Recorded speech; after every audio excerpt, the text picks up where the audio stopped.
এক যে ছিল মিষ্টি ছেলে আবু বক্কর নাম, মজারে মজারে দুষ্টমিতে শেখাতো ইসলাম। বাবা মায়ের বাধ্য ছেলে, অভিযোগ কারো নাই, তাই তো তাকে আদর করে ভালোবাসে সবাই।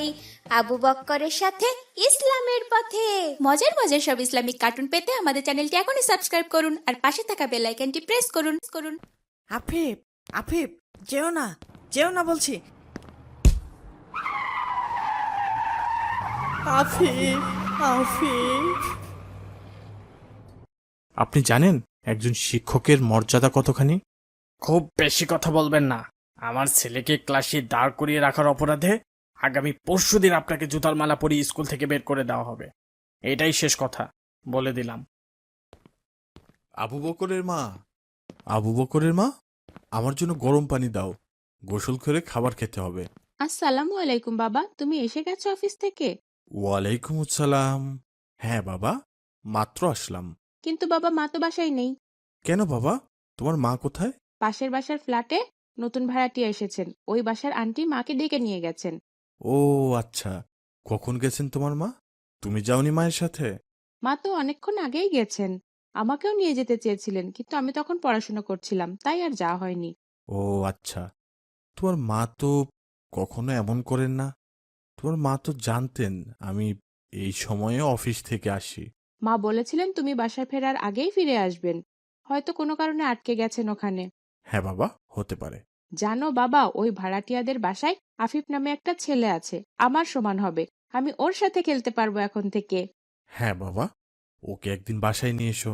আচ্ছা বাবা, নিয়ে আসবো। তুমি এখন গোসল করে ফ্রেশ হয়ে নাও, মা হয়তো এখনই চলে আসবেন। ঠিক আছে বাবা। ভাবি, মাঝে মাঝে আমার বাসায় আসবেন, দুইজন মিলে গল্প করব। এখানে তো তেমন কাউকে আমি চিনি না। আচ্ছা ভাবি, সময় পেলে আসবো। সকালে রান্না করে আবু বক্করকে রেডি করে স্কুলে দিয়ে তারপর ওর বাবার জন্য লাঞ্চ রেডি করে অফিসে পাঠিয়ে আবার দুপুরের জন্য রান্না করতে হয়। খুব বেশি সময় পাওয়া যায় না ভাবি।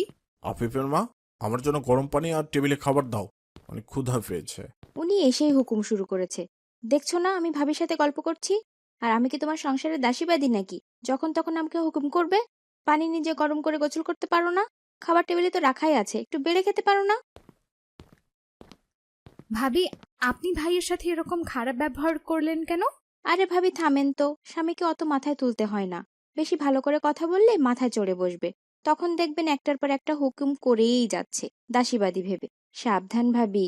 আচ্ছা ভাবি, আমি এখন আসি। আবু বক্করের বাবাও হয়তো অফিস থেকে এসেছেন, উনি আবার আমাকে খুঁজবেন।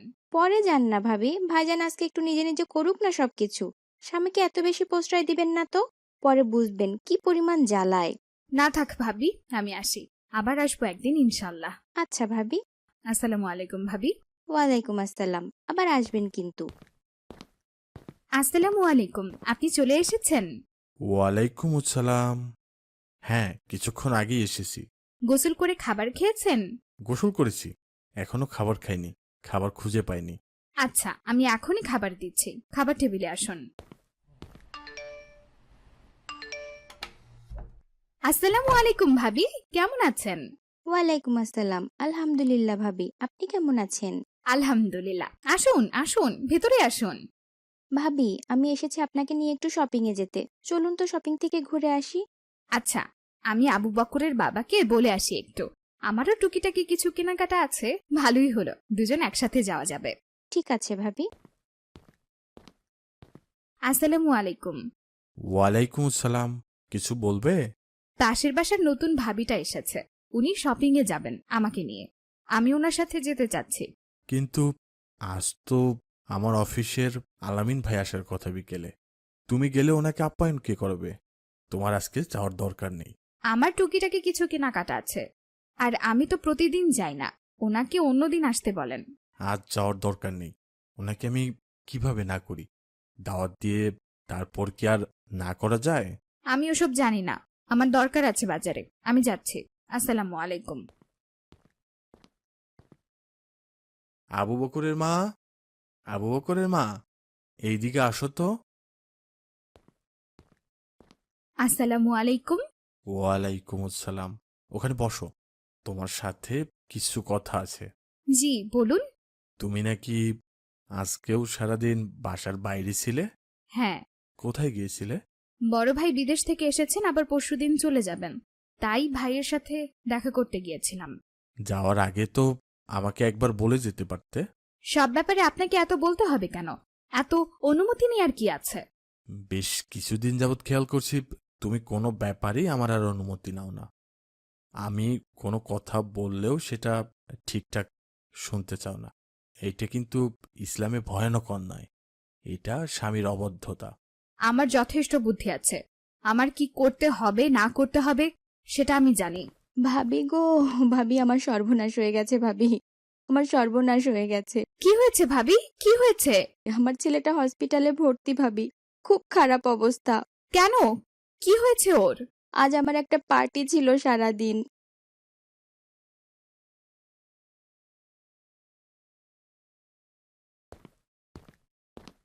আমি অফিসে যাচ্ছি, বাবুকে দেখে রেখো। গাড়িটা রেখে যেও তো, আমি একটু পর বের হব। আমার ফ্রেন্ড আনিকার বাসায় আজ সারাদিন পার্টি আছে। আজ যাওয়ার দরকার নেই। বাবুকে কই রেখে যাবে? তুমি তো জানোই ও একটু বেশি দৌড়াদৌড়ি করে। কাজের মেয়ে ওকে একা সামলাতে পারবে না। তাহলে তুমি বাসায় থাকো, আমি পার্টি মিস করতে পারবো না। আমি অফিস বাদ দিয়ে কিভাবে থাকবো? তোমার প্রতিদিন কোনো না কোনো পার্টি থাকে। আজ না হয় না গেলে। বাবুকে রেখে যাওয়া যাবে না। বেশি কথা বলবা না তো, আমি তোমার চাকর বাকর নাকি?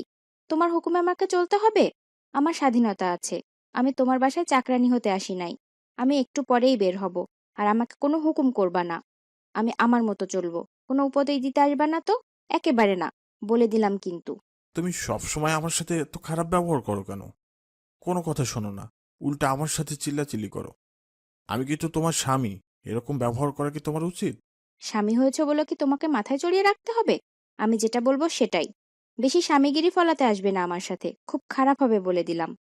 আমাকে অন্য বউদের মতো পেয়েছো নাকি যে তোমার কথায় আমি মিমিউ করব? আর এখন আমার চোখের সামনে থেকে যাও তো, তোমাকে আমাকে দেখতে ইচ্ছা হচ্ছে না। আচ্ছা, আমি যাচ্ছি। আফিফ, আফিফ, যেও না, যেও না বলছি, রাস্তায় গাড়ি আছে। আফিফ, আফিফ, যেও না, যেও না বলছি। আফিফ, আফিফ। আমার সর্বনাশ হয়ে গেছে ভাবি, আমার সর্বনাশ হয়ে গেছে। আজ যদি আমি আফিফের বাবার কথা শুনতাম, আমার ছেলেটা হয়তো গাড়িতে চাপা পড়তো না ভাবি। এ আমার কি হলো, হায় আল্লাহ। ভাবি, কষ্ট পাবেন না, আল্লাহকে ডাকুন, নিশ্চয়ই আল্লাহ আপনাকে সাহায্য করবেন। আল্লাহকে ভরসা করুন ভাবি। ধৈর্য ধরুন বোন, আল্লাহ সব ঠিক করে দেবেন ইনশাআল্লাহ। আর আমাদের কোনো অবস্থাতেই স্বামীর অবাধ্য হওয়া উচিত না বোন। স্বামীর মর্যাদা এত বেশি তার স্ত্রীর জন্য যে আমাদের রাসূল পাক সাল্লাল্লাহু আলাইহি ওয়াসাল্লাম বলেছেন, আমি যদি আল্লাহ ছাড়া কাউকে সিজদা করতে বলতাম তাহলে মহিলাদেরকে তার স্বামীকে সিজদা করতে আদেশ করতাম। কিন্তু আল্লাহ ছাড়া কাউকে সিজদা করা শিরক, তাই সেই আদেশ দেওয়া হয়নি। ভাইজান, আমি ভুল করে ফেলেছি, অনেক বড় ভুল করেছি। হ্যাঁ বোন, আমাদের রাসূল সাল্লাল্লাহু আলাইহি ওয়াসাল্লাম যখন মেরাজে যান তখন জাহান্নামে উকি দিয়ে দেখতে পান জাহান্নামীদের অধিকাংশই নারী। এর একটি কারণ, নারীরা স্বামীর প্রতি কৃতজ্ঞতা আদায় করে না। এই জন্য আমাদের রাসূল পাক সাল্লাল্লাহু আলাইহি ওয়াসাল্লাম বলেছেন, নারী যখন ৫ ওয়াক্ত নামাজ আদায় করে, রমজানের রোজা পালন করে, লজ্জাস্থানের হেফাজত করে আর স্বামীর প্রতি আনুগত্য করে, তখন সে যেন জান্নাতের যে কোনো দরজা দিয়ে প্রবেশ করে। চিন্তা করুন, স্বামীর আনুগত্য কত গুরুত্বপূর্ণ ব্যাপার। আর সব থেকে ভয়ানক ব্যাপার কি জানেন? স্বামীর অবাধ্য স্ত্রী নামাজ আদায় করলেও তাদের নামাজের দায়িত্ব পালন হয়, কিন্তু নামাজের সওয়াব দেওয়া হয় না। স্বামীর অবাধ্যতা এত ভয়ানক অন্যায়। ভাইজান, আমি বুঝতে পেরেছি অনেক বড় ভুল হয়ে গেছে। আমাকে এখন হাসপাতালে যেতে হবে। আমার ছেলেটার জন্য দোয়া করবেন আপনারা সবাই। ঠিক আছে, ফিয়ামানিল্লাহ। আল্লাহ দ্রুত সুস্থতা দান করুন। আমরা কিছুক্ষণ পর আসছি বোন। আসসালামু আলাইকুম। ওয়ালাইকুম আসসালাম। আমায় ক্ষমা করুন আবু বক্করের বাবা। আমিও বেশ কিছুদিন যাবৎ আপনার সাথে অবাধ্য আচরণ করছি। আমি বুঝতে পারিনি কত বড় অন্যায় করেছিলাম। আমি অনেক অন্যায় করে ফেলেছি, অনেক। আমায় ক্ষমা করুন, ঠিক আছে, তুমি তো এর আগে এমন ছিলে না, হয়তো কিছুদিনের জন্য শয়তানের ধোকায় পড়েছিলে। এরপর থেকে সচেতন হবে ইনশাআল্লাহ। ইনশাআল্লাহ। বাবা মা আব্দুর রহমান, তুমি তো এখন আল্লাহর রহমতে পুরোপুরি সুস্থ। হ্যাঁ ভাই, আলহামদুলিল্লাহ। কিন্তু আমরা এখন কোথায় যাচ্ছি? মাঠের ওইখানে একটু বসবো, তারপর গল্প করব। আচ্ছা ভাই, তোমার বাসার সবাই কেমন আছেন? তোমার আব্বু আম্মু? আলহামদুলিল্লাহ, আল্লাহ ভালো রেখেছেন সবাইকে। তোমার আব্বু আম্মু ভালো আছেন তো? আলহামদুলিল্লাহ ভাই। দেখেছো আবু বক্কর, ওই ছেলেটা কান্না করছে। হ্যাঁ ভাই, কি হয়েছে ওর? ওকে কেমন জানি চেনা চেনা লাগছে। ও তো সম্ভবত তোমাদের পাশের বাসার। ওর বাবা তোমার বাবার সাথে চাকরি করেন না? হ্যাঁ, আমারও সেটাই মনে হচ্ছে। চলো তো ওকে জিজ্ঞেস করি ওর কি হয়েছে। চলো যাই। আসসালামু আলাইকুম ভাই। ওয়ালাইকুম আসসালাম। কান্না করছো কেন? কি হয়েছে তোমার? এমনিতেই। তোমাকে কেন বলবো? আমাকে বলতে পারো, আমি তোমাকে সাহায্য করার চেষ্টা করব ইনশাল্লাহ। আমার মা আমাকে রেখে বাসা থেকে চলে গেছেন একেবারে, আর বাসায় আসবেন না। কেন? উনি তোমাকে রেখে চলে গেলেন কেন? আজ সকালে। তাড়াতাড়ি খাবার দাও। এই যে খাবার নিয়ে এসেছি। প্রতিদিন সকালে নাস্তা দিতে লেট। হাত পায়ে কি শক্তি নেই? তাড়াতাড়ি কাজ করতে পারো না? এত লেট হয় কেন? সকালে উঠে তোমার নাস্তা, আবার দুপুরের টিফিন সব একেবারে করতে হয়, তাই একটু লেট হয়ে যায়। শুধু বাহানা। আসলে কাজ পারিস না সেটা বল। প্রতিদিন এক অবস্থা। আচ্ছা, বাদ দিন, হে তাড়াতাড়ি অফিসে যান।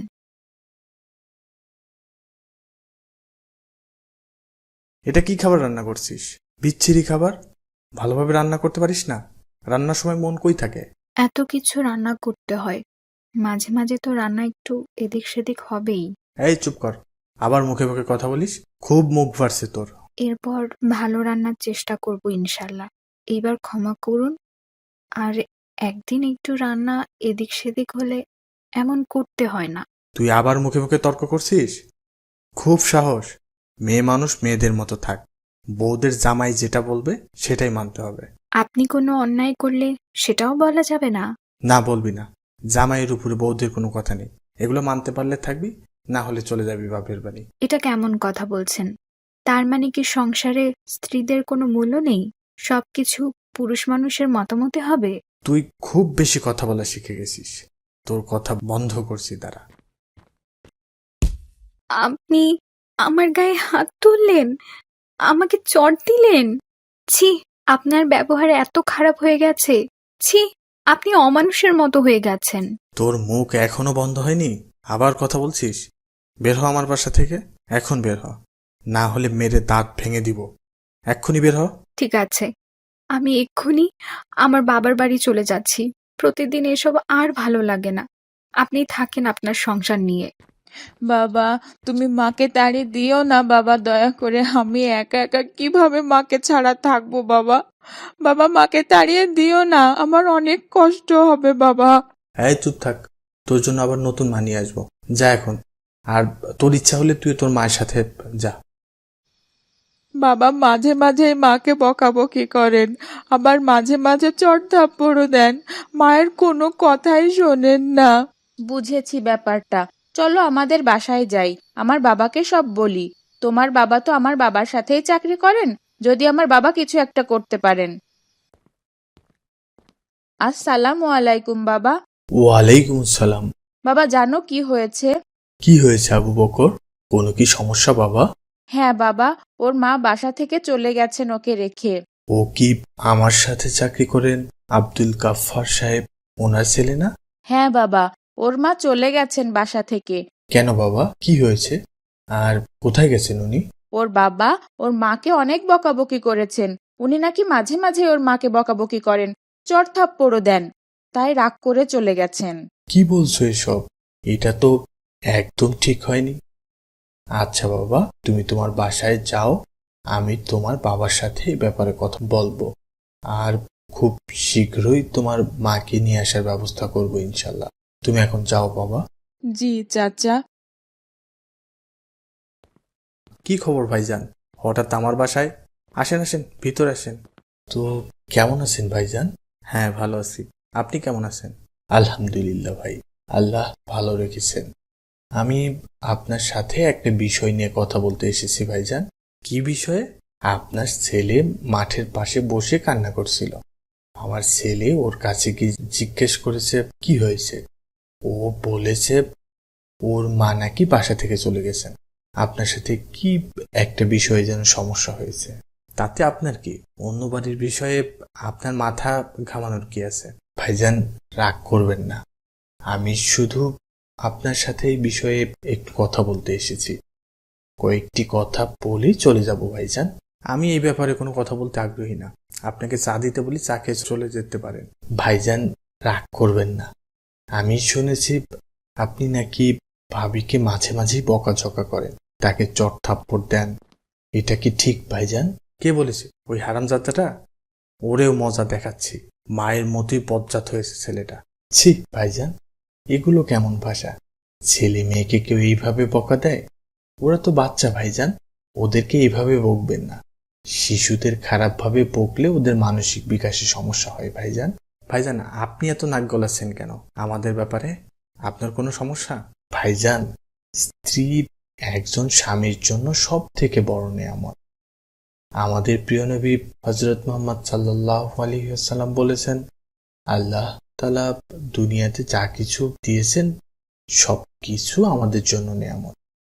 আর একজন স্বামীর জন্য তার মধ্যে সব থেকে বড় নেয়ামত একজন ভালো স্ত্রী, নেককার স্ত্রী। আর আপনি সেই নেয়ামতের সাথে খারাপ ব্যবহার করছেন। এটা কি ঠিক ভাইজান? প্রতিদিন সকালে ঠিক সময়ে অফিসে যেতে হয়, না হয় জানেন তো বস বকাবকি করে। আর প্রতিদিন সে রান্না করতে লেট করে, তার উপরে আবার উল্টাপাল্টা রান্না করে। রান্না একদমই ভালো হয় না, মেজাজ খারাপ হয়ে যায়। এরকম হলে কার রাগ হবে না বলেন?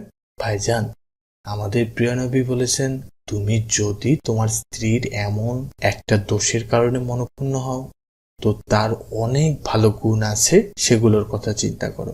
থামেন তো ভাই, আমি আর আপনার সাথে কথা বলতে আগ্রহী না। কাল অফিসে দেখা হবে। ভাইজান, আর একটু কথা শুনুন। আমাদের নবী হযরত মুহাম্মদ সাল্লাল্লাহু আলাইহি সাল্লামের একজন স্ত্রী ছিলেন আয়েশা সিদ্দিকা। ওনার বয়স অনেক কম ছিল। উনি ছিলেন খুব বেখেয়ালি, সংসারের অনেক ভুল করতেন।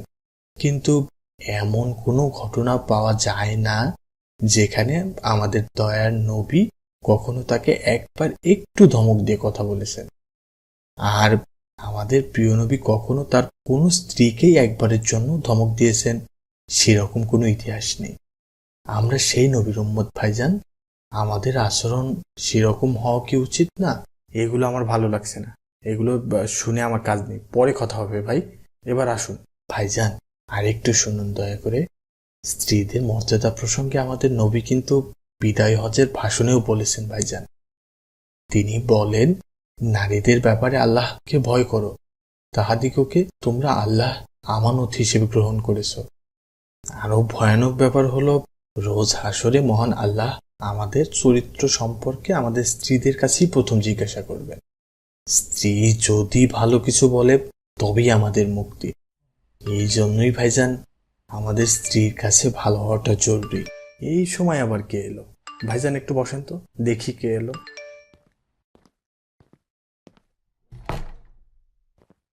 হঠাৎ তুমি এই সময়ে?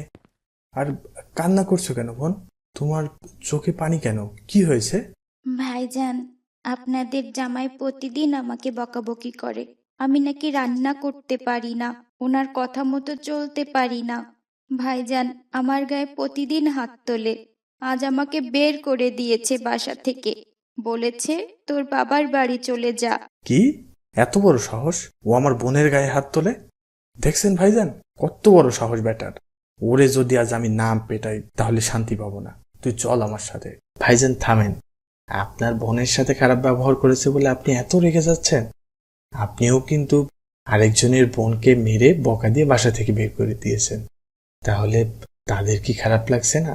আমি এভাবে তো ভেবে দেখিনি। আমি দুঃখিত ভাইজান, আমারও কাজটা করা মোটেও ঠিক হয়নি। আমি তো ভয়ানক অন্যায় করে ফেলেছি। হ্যাঁ ভাইজান, আপনি হয়তো এখন আপনার ভুল বুঝতে পেরেছেন। আপনার এখনই ভাবিজানকে বাসায় ফিরিয়ে নিয়ে আসা উচিত আর তার কাছে ক্ষমা চাওয়া উচিত। হ্যাঁ ভাইজান, আমি আগে আমার স্ত্রীকে ফিরিয়ে আনি, তারপর আমার বোনের স্বামীকে বুঝিয়ে বলবো ইনশাল্লাহ। আলহামদুলিল্লাহ ভাইজান, আলহামদুলিল্লাহ। বাবা আবু বকর, বাংলা ইংরেজি তো শেষ, এবার অঙ্ক দাও। আজ বাড়ির কাজ কি দিয়েছেন? তাড়াতাড়ি অঙ্কটা শেষ করেই আমরা রাতের খাবার খাবো ইনশাল্লাহ। বাবা, আজকে তো কোনো বাড়ির কাজ নেই, আজকে তো অঙ্ক ক্লাসটাই হয়নি বাবা। কেন বাবা? অঙ্ক ক্লাস তো রুটিনে ছিল, ক্লাস হলো না কেন? বাবা, আমাদের অঙ্ক স্যার নেই স্কুলে, এই জন্য হয়নি। কেন, স্যার কি ছুটিতে আছেন? না বাবা, স্যারকে স্কুল থেকে গতকাল বের করে দিয়েছে। বের করে দিয়েছেন মানে? কে বের করে দিল? আর কেন বের করে দিল কেন? বাবা, তুমি জানো আমাদের সাথে আমাদের এলাকার কাউন্সিলরের ছেলে পড়ে, ওই যে আদনান নাম। হ্যাঁ, চিনি তো, ওই যে একদিন তুমি আমার সাথে পরিচয় করে দিলে যে। হ্যাঁ বাবা, ওকে নিয়েই ঝামেলাটা হয়েছিল। ওকে নিয়ে আবার কি ঝামেলা? ও কি করেছে? গত পরশুদিন আমাদের অঙ্ক ক্লাস হচ্ছিল, তারপর আজকে কে হোমওয়ার্ক আনোনি? দাঁড়িয়ে যাও।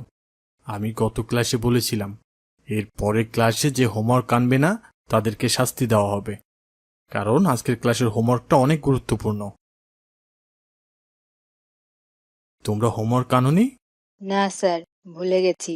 আদনান, বাবা, তুমি তো এর আগে হোমওয়ার্ক আনোনি, কি সমস্যা হয়েছিল? এমনিতেই ভুলে গেছিলাম, তাই আনিনি। হোমওয়ার্ক করতে আমার ভালো লাগে না। তাহলে তো তোমাদের শাস্তি পেতে হবে। আগের ক্লাসে বলে দিয়েছিলাম কিন্তু, হোমওয়ার্ক না আনলে শাস্তি দেওয়া হবে। তোমরা দুজনেই পুরো ক্লাস দাঁড়িয়ে থাকো, এটাই তোমাদের শাস্তি। না, আমি পুরো ক্লাস দাঁড়াতে পারবো না। কেন? আমি বলছি দাঁড়াও, পুরো ক্লাস দাঁড়িয়ে থাকবে। স্যার, আপনি চেনেন আমাকে? জানেন আমি কে? আপনার সাহস তো কম না। তুমি কে সেটা জেনে আমি কি করব? তোমাকে যেটা বলেছি সেটা করো, পুরো ক্লাস দাঁড়িয়ে থাকো। কি ব্যাপার, তুমি বসে গেলে কেন? দাঁড়াও বলছি। দাঁড়াতে পারবো না বললাম না। আপনি মনে হয় চেনেন না আমাকে। আমার বাবা এই এলাকার কাউন্সিলর, এই স্কুলের সভাপতি। আপনি আমাকে শাস্তি দিচ্ছেন, এটা যদি আমার বাবা জানে, আপনি কিন্তু এই স্কুলে আর চাকরি করতে পারবেন না। তুমি স্যারকে হুমকি দাও? দাঁড়াও বলছি, এক্ষুনি দাঁড়াও, পুরো ক্লাস দাঁড়িয়ে থাকবে। আপনি কাজটা ভালো করলেন না স্যার, এর ফল আপনি পাবেন। আপনার খবর আছে, আমি আমার বাবাকে দিয়ে আপনার 12টা বাজাচ্ছি, দাঁড়ান। চুপ করো, তুমি শিক্ষকের সাথে বেদবি করো, দাঁড়িয়ে থাকো। অঙ্ক ছাড়কে, এখানে অঙ্ক ছাড়কে, কত বড় সাহস আমার ছেলেকে ক্লাসে দাঁড় করিয়ে রাখছে। এখানে অঙ্ক ছাড়কে। আসসালামু আলাইকুম, আমি অঙ্ক স্যার। জি বলুন। আপনার তো সাহস কম না? আপনি আমার ছেলেকে চেনেন না? হ্যাঁ চিনি তো। তাহলে আপনার সাহস হয় কিভাবে আমার ছেলেকে পুরো ক্লাস দাঁড় করিয়ে রাখেন? আপনার কি এখানে চাকরি করার ইচ্ছা নেই? আপনার ছেলে আজ ক্লাসে বাড়ির কাজ করে আনেনি। আমি আগেই বলে দিয়েছিলাম আজকে ক্লাসে বাড়ির কাজ না আনলে শাস্তি দেওয়া হবে। তাই বলে আপনি আমার ছেলেকে শাস্তি দেবেন? শাস্তি দেওয়ার আগে একবার ভাবা উচিত ছিল আদনান কে, ও কার ছেলে। বেশি সাহস আপনার। দেখুন, ক্লাসে কি কার ছেলে এইটা কোনো শিক্ষক কখনো চিন্তা করে না। ক্লাসে একজন শিক্ষকের কাছে তার সব ছাত্রই একই রকম, সবাই সন্তানের মতো। সব ছাত্রকে একজন শিক্ষক সমান চোখে দেখে। আপনি তো খুব বড় বড় কথা বলেন। আমি এই স্কুলের সভাপতি, আমার ছেলেকে আপনি শাস্তি দেন? এক্ষুনি বের হন, এক্ষুনি বের হন স্কুল থেকে। আগামী পরশু আপনাকে জুতার মালা পরিয়ে স্কুল থেকে বের করে দেওয়া হবে। এক্ষুনি বের হন এখান থেকে। আপনি একজন শিক্ষকের সাথে খারাপ ব্যবহার করছেন, একজন শিক্ষককে এইভাবে অপমান করছেন। আপনি জানেন একজন শিক্ষকের মর্যাদা কতখানি? খুব বেশি কথা বলবেন না। আমার ছেলেকে ক্লাসে দাঁড় করিয়ে রাখার অপরাধে আগামী পরশুদিন আপনাকে জুতার মালা পরিয়ে স্কুল থেকে বের করে দেওয়া হবে। এটাই শেষ কথা, বলে দিলাম। আপনি সভাপতি ছেলেকে ক্লাসে দাঁড় করিয়ে রাখেন? কত বড় সাহস!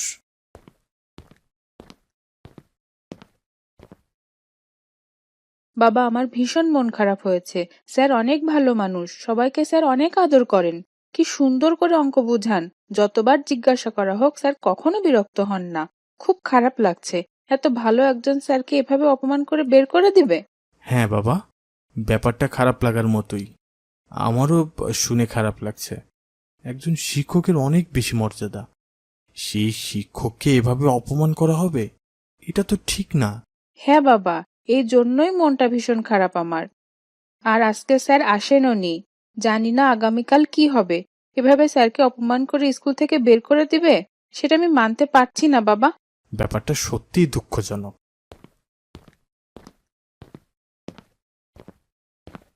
কিরে, তোর নাম কি আদনান? হ্যাঁ, কেন? তুই কি কাউন্সিলরের একমাত্র ছেলে? হ্যাঁ, কিন্তু আপনারা কারা? কি চান? তোকে মারার সুপারি আছে আমাদের কাছে। আজ তোর মৃত্যু দিবস। মার বেটারে, ইচ্ছা মতো মার, মার। বাঁচাও, বাঁচাও! কে কোথায় আছো? আমাকে বাঁচাও! আমাকে মেরে ফেললো! বাঁচাও!